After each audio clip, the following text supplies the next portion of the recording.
This is my black blue Mark II 60 valve GTI.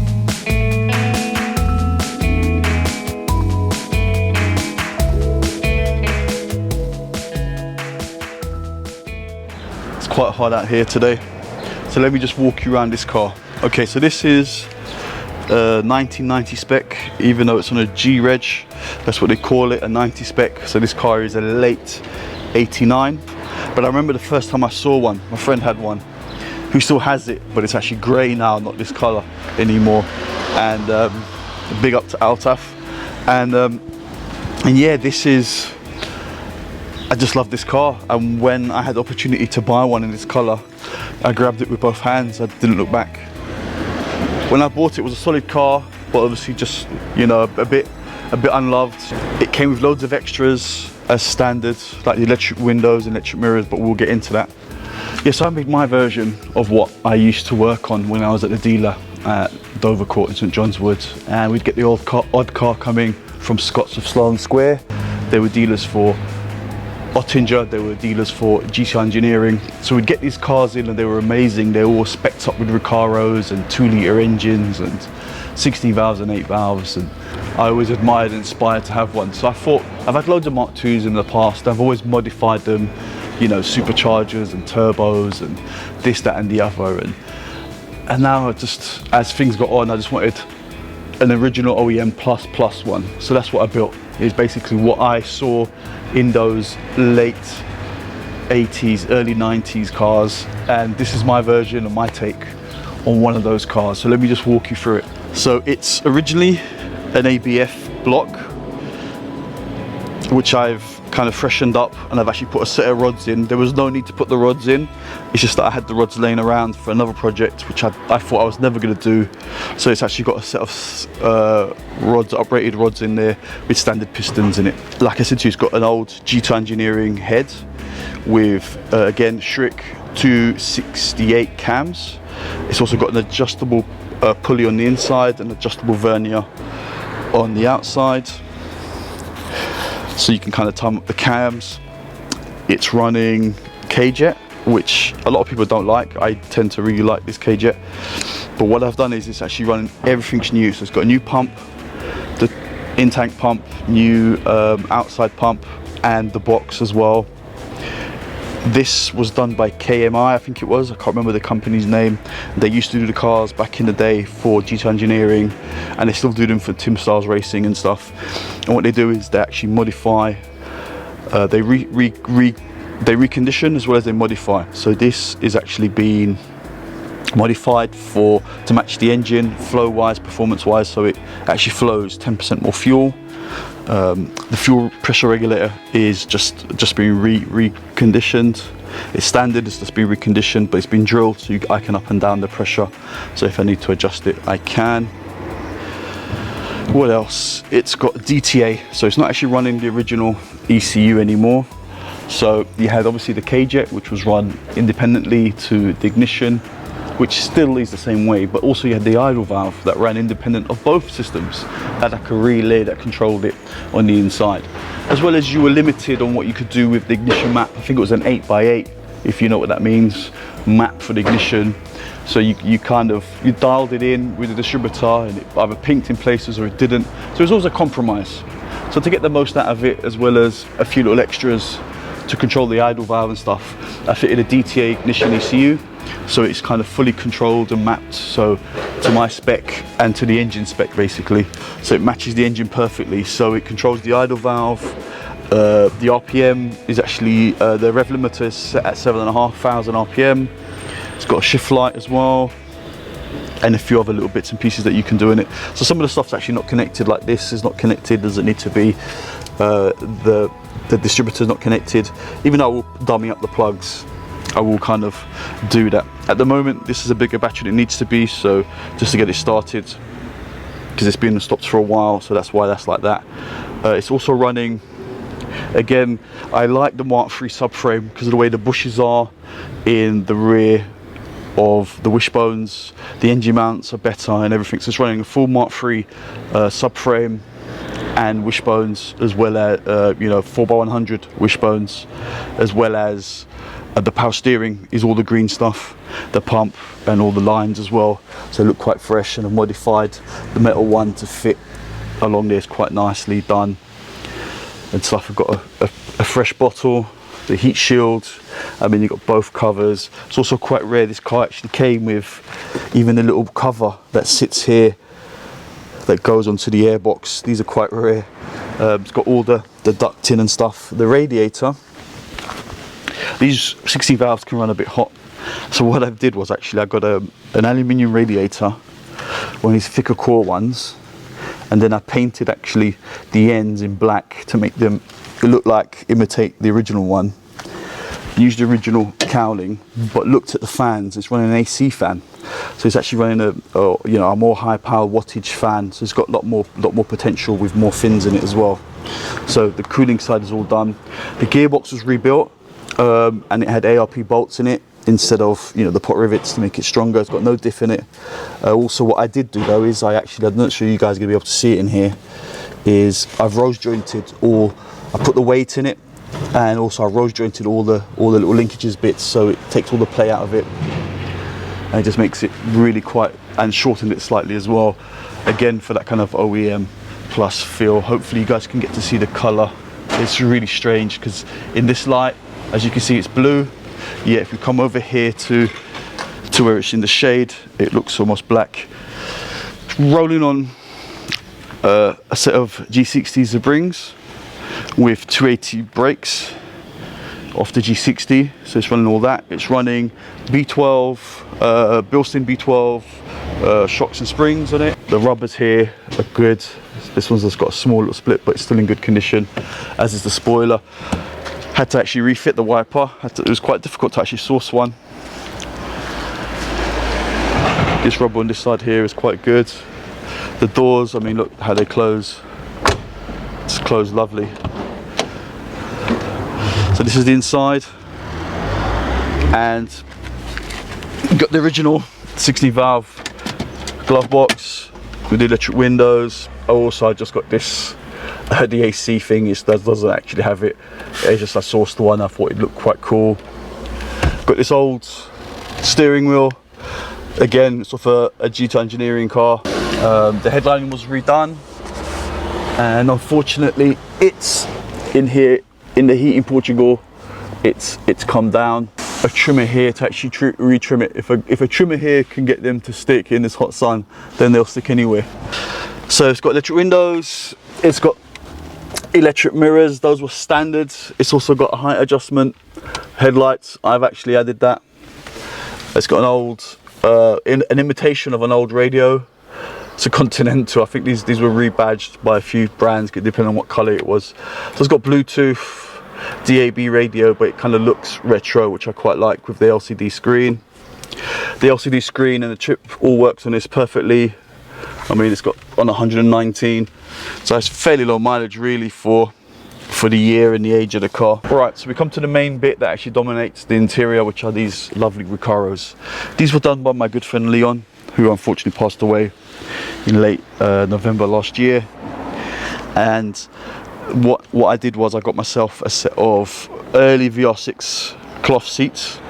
They are kind of the black and grey ones, they were. And I sourced this material from VW Heritage, and what we did was I realized they didn't have the actual bolster trim material, so they didn't have the bolster material. So what I did was actually looked at this on the original car and actually thought, hold on, all VW have done is just use this material that goes from left to right, and just used it here to go up and down. So I just bought more than what I needed, and we had these retrimmed. I've just, obviously you have to shorten the leg on one side, but that's not a big issue. And also without the cover here, it makes it look very much like a Mark II seat. So it's pretty cool. And what I did was we actually put this seat beside the standard seat to make sure that the lines were exactly in the same position as they are on the original seat. So the lines and everything is exactly the same, as well as obviously with this vinyl, we also did it on the headrest again, because that just imitates the original seat.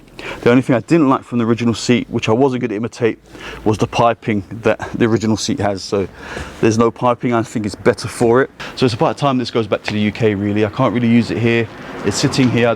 With COVID and stuff, I can't really move as freely as I used to. So I think it's time to go back and to actually move on to a new project, a new build. And I've had so many of these, and I will have another one. I will build another one, not obviously as original as this. It will be a more custom one, but it's something I've also wanted to build, kind of style that I've admired from afar and not actually ever done. So that will be coming towards the end of the year, and I'll reveal that kind of as soon as I finish the open air. We won't get involved in any more projects really until that's kind of really finished.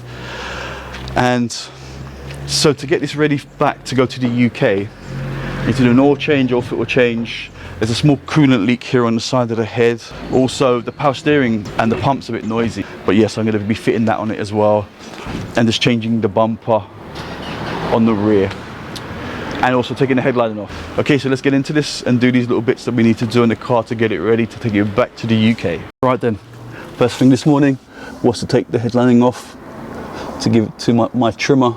And trust me when I say, if they can't do this here with this heat here, then they can't do it anywhere. So they do these things almost every day, day in and day out. Okay, so the next thing is the rear bumper. This is actually an original rear bumper, but because it was badly scuffed at the time, we had it sprayed with this kind of textured stuff on it, and I'm not really too happy with it. So I got a really good quality aftermarket one, had that sprayed. So I'm just gonna quickly whip this off and fit the other one on. It's been resprayed in LM52. So I'm just gonna remove this and get this on. It's looking lovely and clean. Let's give it a quick jet wash. So what I did was, also I needed a battery. The battery had died. I haven't driven it in a while, so I just got a battery, put that in there. I give it a start now. I've also done the power steering pump. Unfortunately, one of the brackets from the cradle, one of the bolts, sorry, from the cradle snapped. So luckily I had a spare, cleaned it up, I put that on. So it's got a brand new pump on there. A 15-inch spare wheel was really hard to find in the UK. So I was just rolling around with a 14, you know, worst case scenario, I'd have to swap them around, the front to the rear and blah, blah, blah. But out of all the places in the world, I actually found the 15 here. I think they're actually quite plentiful here, and they're not actually that sought after. The Seat Ibifas, the 110s, they came with 280s on the front. So there's actually quite a few of these 15-inch 4x100 Space Savers floating around here in Portugal. So I was able to source one, and that's it. It makes it complete really. So it's almost ready now for the journey. Right, so next on the list now is going to be the headlining, and I can't wait to show you guys how good it looks. So sorry guys, I was in a bit of a rush. Time was a bit short. I couldn't actually show you the headlining, but trust me, it was top draw. I'm going to show it to you now in the car. Also, I have the sunroof bit, because the sunroof cover, to actually fit it back on, you need to remove the sunroof, and I didn't have the time to do that, and I will do that back in the UK, so I can show you what the material is like and the quality of the work, so that you guys can get some context of this. I mean, it's kind of spongy, but it's a lot thinner than what was there before, and this kind of colour has kind of got like a little, I don't know, like an OEM kind of little pattern to it. It's not, yeah, it's really nice. I mean, I'll show you the headlining now. Let me just put this in the boot so I don't forget it for tomorrow morning.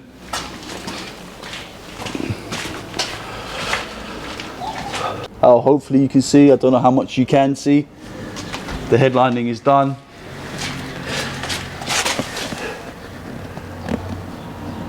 And it's absolutely top drawer. I mean, obviously here, due to the heat, they're used to doing these headlinings, so they do them all the time. Unfortunately, I didn't get the sun visors done, but I've actually got the material, so when I go back to the UK, I will actually get them sorted in the same colour. And that's the panel that you saw, which is basically for the sunroof cover right there. So that's kind of done. So I'm literally only going to be taking a small section with me. Funny enough, somebody here was breaking a UK car, GTI 60 valve one. And so I got myself a few bits off it as well. So I got like this really good condition with no broken clips. Stereo surround. Also the rain trays, the later type ones. I didn't get this from that car, but I've got actually this car. When I built it, I couldn't really get hold of a good set of hellers in the UK, the inner spots. So I just bought myself some new ones from VW Heritage, copy ones. But actually now I actually have these. Got so many of these, it's quite funny actually. I've got probably about 10 sets here in Portugal. So they just need a clean, but they're good. So I'm going to actually replace what's on the car with heller ones. Like I said, I had this short stubby Mark IV mirror. I'm going to take that back. What else? I've got a load of these covers. Tim's asked for a couple of these trim bits. The sunroof deflectors, they all go in the UK and stuff with the rust, so I got that. These are actually in really good condition. Still got the rubber, the plastic on both sides, the plastic guide on both sides. So I'm also going to fit that on that one to make that absolutely perfect. A window switch, that's also for Tim actually. And also can't forget a grille for Leon. For Leon's car, I've got a couple of grills there. I've got 2 GTI ones there. Unfortunately, that's not a real one. It doesn't really fit very well. And I got one here, but I think that one's cable tied. So I think I'll just take off the one off the top and put it in the car so I can take that to the UK. And if you haven't seen Leon's project, if you do have a Mark II, the 20 valve turbo, it's worth a watch. It kind of, I run through, you know, what kind of engine mounts and brackets to use to mount your 20 valve, you know, with the height and the servo and stuff, especially on the UK cars. But yes, I'm going to take that grill off and then take that for Leon. So it's a perfectly good grill, only the best for Leon's car. There's a nice spot of hellers. They're a bit foggy, but these are quite easy to clean up. Maybe I'll do a video. But yeah, so I'll just put this in the car, and that's basically all I'll be taking. Will this fit in the boot comfortably? Probably not. Probably fit it behind the back seats actually. Jubilee. Also I got some quite fresh, good condition GTI badges, because my ones are a bit faded, as you can see, kind of around the side and stuff. So this basically just clips off. The side is also just as faded on the corners. It's probably just to do with washing over time and stuff. Just gonna try to be careful with it. Even though it's faded, it's still, at least the clips are not broken and stuff. So pull that off, there we go. Cool, get the other one on there. Yep, so side by side you can definitely tell the difference, how much more worn that one is. You can definitely see the difference with all the edges kind of black on it.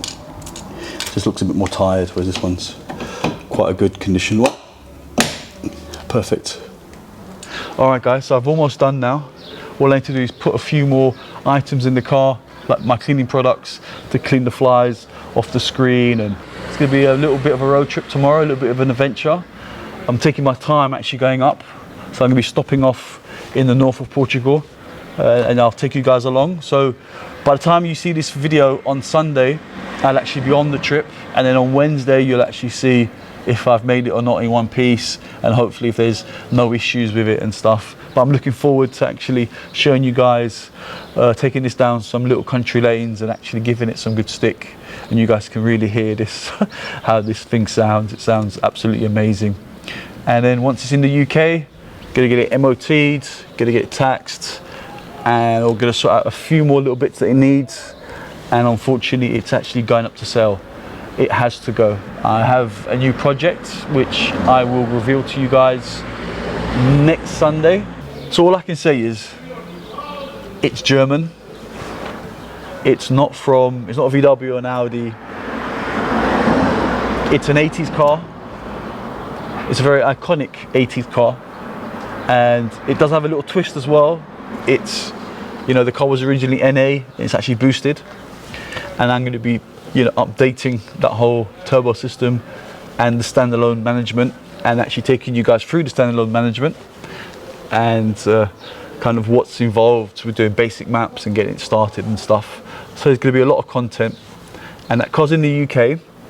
but it will be actually coming back to Portugal, where I will actually strip it down to its bare bones and getting it fully resprayed, engine, bay, bodywork, as well as getting all the interior redone here, because obviously the work here is so good. So that's basically it, guys. So my road trip's tomorrow. I'll keep you guys updated on the social networks, on Instagram, on Facebook. I'll put some pictures up as I take this on this long road trip back to the UK. So please subscribe, support the channel, ding-a-ling-a-ling, click on that notification bell to beat the YouTube algorithm, and please keep safe.